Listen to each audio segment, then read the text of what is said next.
14절의 말씀이에요. 레위기 23장, 제 성경은 183페이지입니다.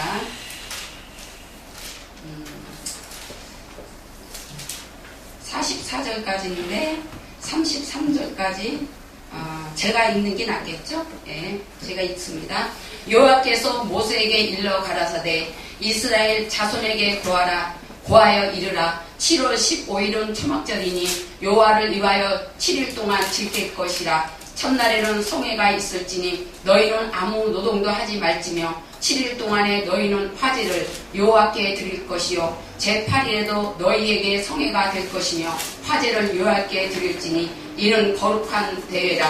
너희는 아무 노동도 하지 말지니라. 이것들을 여호와의 절기라. 너희는 공포하여 성회를 삼고 번제와 소제와 희생과 전제를 각각 그날에 여호와께로 화제로 드릴지니라. 아멘. 여기까지 읽겠습니다. 제목은 초막절이라는 제목으로 함께 은혜를 나누도록 하겠습니다.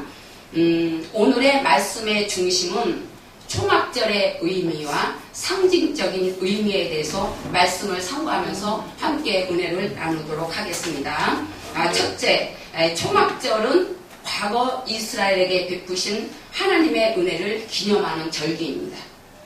종살이했던 애굽에서 출애굽시켜 광야 40년 동안 이방 국가로부터 위험한 환경 속에서 낮에는 구름기둥, 밤에는 불기둥으로 지키시고 또 만나와 메추라기를 주시며 옷과 신발이 40년 동안 헤어지지 않게 하시고 가나안 땅으로 이끄신 하나님의 선하심을 기념하는 날인 것이에요.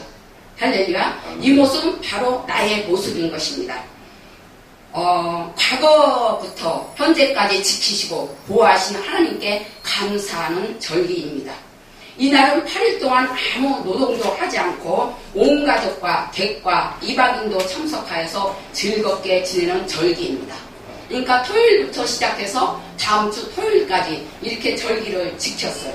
집에서 모두 나와 광야 생활을 재현하는 초막을 짓고 초막에서 생활을 하면서 첫날 성회가 있고 7일 동안 각종 화제를 하나님께 드렸습니다. 37절의 말씀처럼 4가지의 예물을 드렸습니다. 할렐루야. 둘째, 초막절은 뭐냐면 장래에 베푸실 하나님의 은혜를 예표합니다. 장래를 베푸실 하나님의 은혜를 예표합니다. 하나님의 주신 약속의 땅에서 평화와 행복을 누리며 영원히 정착하는 사실을 나타내는 절기인 것입니다. 또한 오실 메시아로부터 누리게 될 미래의 크고 영원한 자비를 설명하는 절기예요. 우리가 어린아이들에게는 글씨가 없는 그림책을 보여주면서 엄마가, 아버지가 또한 각종 지인들이 그림을 보면서 애한테 얘기를 해줍니다. 그러니까 모든 절기는 예수 그리스도를 상징하는 것이요. 특히 초막절 같은 경우는 그 그림책이에요. 하나님께서 우리에게. 그 그림을 보여주면서 미래의 장래에 대해서 미리 맛보게 하는 절기인 것입니다. 40절 말씀처럼 아름다운 나무 실과와 종려 가지와 시내버들 무성한 가지를 흔들며 희생제물 주위를 돌면서 시편 118장 25절의 말씀으로 노래하면서 7번을 도는 거예요. 38절의 초막절은 감상금을 따로 하라고 말씀하십니다. 지금 축복받고 살고 있는 것이 하나님의 은혜임을 기억하라는 것이에요. 또한 과거 광야 생활을 기억하며 현재의 하나님의 주신 복을 따라 드려야 합니다. 신명기 16장 16절에서 17절 이 세 절기 무교절과 77절 초막절은 빈손으로 하나님 앞에 나오면 안 된다고 말씀하고 있습니다. 할렐루야. 세 번째, 초막절은 뭐냐? 본질은 무엇인가? 가장 중요한 말씀이에요. 초막절의 본질은 무엇인가? 모든 절기는 예수 그리스도를 상징합니다. 초막절은 다시 오실 예수 그리스도를 기다리는 절기예요. 초막절은 다시 오실 예수 그리스도를 기다리는 절기입니다.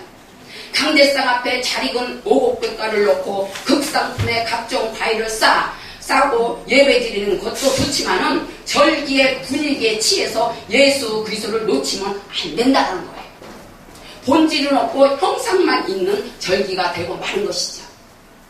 누가복음 2장 41절 이하에 보면 6월절 절기를 지내려고 예루살렘에서 마리아와 요셉이 예수를 잃어버렸듯이 많은 성도님들과 교회가 초막절 즉 추수감사절을 행사에만 집중하다 보니까 예수 그리스도를 잃어버리는 안타까운 모습을 보게 됩니다. 저는 지금 계속 초막절이라고 말하고 있어요. 근데 여러분들은 계속 추수감사절이라고 생각하지 않는지요? 이것 또한 어떻게 추수감사절은 잘못된 유래인 거예요. 추수감사절이라 말하는 것은 잘못된 것입니다. 조상의 유전을 따르는 것이에요. 왜냐? 영국에서 청교도인들이 기독교의 핍박을 피해서 미국으로 건너가 어려운 환경 가운데서도 이제 추수를 하고 첫 곡식을 하나님께 드림으로 시작된 것이 바로 추수감사절이죠. 근데 초막절은 훨씬 이전에 본문 레위기에 말씀하셨어요. 초막절이라고 하고. 그러니까 추수감사절은 인간의 유전인 거예요. 우리는 그리스도인은 말씀을 쫓아가는 것이 그리스도인이라는 거예요. 조상의 유전을 쫓아가는 것은 바리새인들이죠. 요한복음 7장 2절에도 초막절이라고 말씀하고 있습니다. 추석이 지난 이 시기가 되면은 초막절 가로 열고 추수감사절 가로 잡고 이렇게 쓴 프레카드 걸어놓은 교회를 보면 제 마음이 흡족해서 고개를 끄덕끄덕하고 그쪽 교회의 영적 기류를 제가 이렇게 살피죠. 근데 제가 신앙생활할 때도 그러고 지금도 그러고 여전히 추수감사절이라고 프레카드를 써놓아요. 그런 걸로 보면 너무 마음이 아프죠. 네, 성경에는 그렇게 말하고 있지 않아요. 초막절이라고 돼 있습니다. 우린 바리새인같이 조상의 유전을 따르는 것이 아니요 하나님 말씀을 쫓는 그리스도인인 줄 믿습니다. 할렐루야. 넷째, 초막절 절기의 교훈은 무엇입니까? 초막절이 주는 교훈. 과거의 죄와 슬픔 속에 삶을 회상하며 현재의 복에 감사하면서 하나님의 절기가 돼야 된다는 거예요. 하나님의 절기.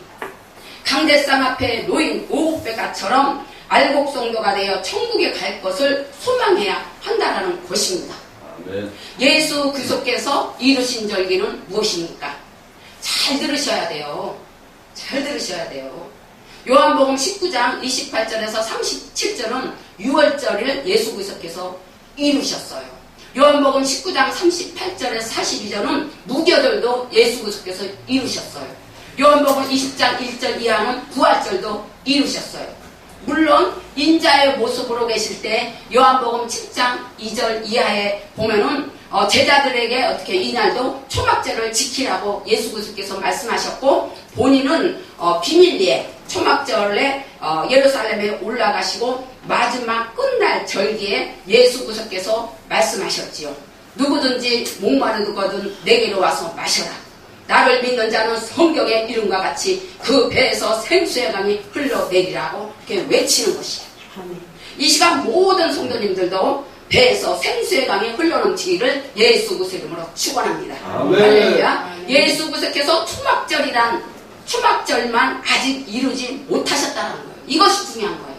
우리는 과거보다도 미래에 일어날 것을 더 중요시 해야 된다는 거예요. 그러니까 절기 가운데 크리스마스, 부활절 이거는 예수 그리스도께서 다 이루신 과거의 절기라는 거예요. 그렇지만 초막절은 미래의 절기라는 거예요. 예수 그리스도께서 아직 이루지 않은 절기예요. 예수 그리스도께서 이 땅에 재림하는 날 그것이 바로 초막절을 이루신 날이에요. 아멘. 그래서 성경학자들은 말하기를 예수 그리스도께서 오신다면은 초막절날 오지 않을까 이렇게 조용하게 예측도 해봅니다. 물론 우리나라와 이스라엘 간의 초막절은 날짜에 많은 차이가 있지요. 그렇지만은 그것을 기억해야 된다는 것입니다. 우리가 그러니까 어떻게 해요?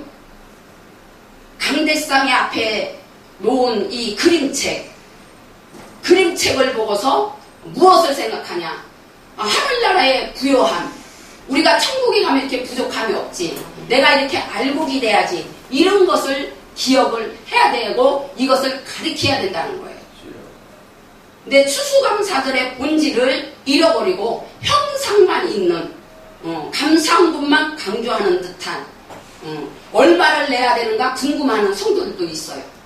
물론 11조와 감사헌금 이런 것들은 하나님께서 어떻게 해요? 11조를 딱 11조만 내면 어때고 덜 내면 어때고 많이 내면 어때요? 다 하나님 건데 하나님은 그렇게 말하지 않아요. 근데 사람들이 오히려 막 11조를 꼭 내야 된다. 조금 내면 안 된다. 더 내도 막 이렇게 말을 만드는 거예요.